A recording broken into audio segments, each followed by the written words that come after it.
अब बताइए, आप पाकिस्तान यात्रा की बात हो रही थी। हाँ। हाँ, आप गए वहां पे, कैसे वो यात्रा कैसे मेटरलाइज हुई कि आपको परवेज मुशर्रफ से मुलाकात हुई, फिर उसके बाद एक बैकलैश भी हुआ मुझे यहाँ पे। पगवॉश के सिलसिले में शायद बुलाया था, या मुझे वहाँ से दावत है, मुझे याद नहीं है। लेकिन इतना मुझे पता है कि मैं किसी कॉन्फ्रेंस के सिलसिले में, हाँ एक कॉन्फ्रेंस था शायद इस्लामाबाद में, और उस कॉन्फ्रेंस के दौरान मुझे फिर जो हमारे इंटरलोक्यूटर्स थे पाकिस्तान की तरफ से, उन्होंने मुझसे कहा कि मुशर्रफ साहब आपसे मिलना चाहते हैं। मैंने कहा आपको कोई गलतफहमी होगी ना, पाकिस्तान की क़यादत हम जैसे लोगों से बात नहीं करती। हम जैसे लोगों से मतलब main stream Indian political leaders जो कि एक्सेशन को चैलेंज नहीं करते।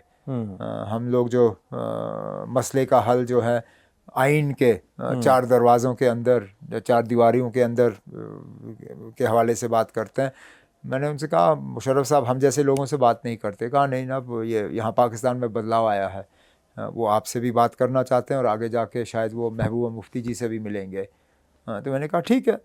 तो फिर बात चली और उन्होंने कहा जी उनके प्रेसिडेंशियल ऑफिस के प्रोटोकॉल से आपको ये आ जाएगा और वो टाई अप कर लेंगे। इस्लामाबाद में ठीक है, इस्लामाबाद में।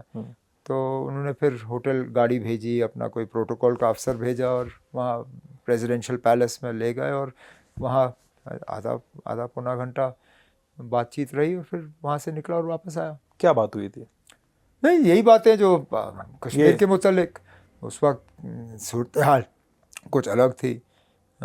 मुशर्रफ सॉल्व करना चाहते थे कश्मीर का इशू? मुझे तो लगता है वो करना चाहते थे, और मुझे लगता है कि मेरी ज़िंदगी में शायद हम उस दौर से उससे ज़्यादा नज़दीक नहीं आएंगे जिसमें कि दोनों मुल्क एकदम एक तैयार हों, नोज टू नोज रेडी थे कि बात करेंगे इस पे। मुझे लगता है कि वो काफ़ी हद तक वाजपेयी साहब के साथ और उसके बाद मनमोहन सिंह साहब के साथ वो इस चीज़ को बहुत हद तक आगे ले गए थे।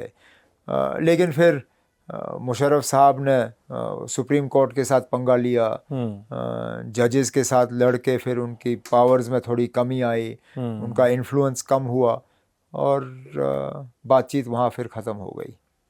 पाकिस्तान की जुडिशरी को कुछ नेता बहुत स्ट्रॉन्ग जुडिशरी मानते हैं, आप मानते हैं ऐसा? बीच बीच में तो कुछ ऐसे फैसले आए हैं जिनकी शायद उम्मीद नहीं की जा सकती थी। उन्होंने तो हुकूमतें गिराई हैं वहाँ पे अपने जजमेंट के और फैसलों से। इंडियन जुडिशरी पे कमेंट आपका?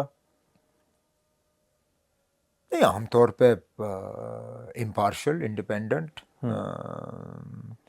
जैसे आमतौर पे उमर अब्दुल्ला गुस्सा नहीं आता, उस आमतौर पे। हाँ, बीच देखिए ना, कोई इदारा ऐसा नहीं है जो कि बिल्कुल ही बेदाग हो, नामुमकिन है, क्योंकि आखिरकार they are all made up of individuals, of human beings. No human being is perfect or free from any sort of failure.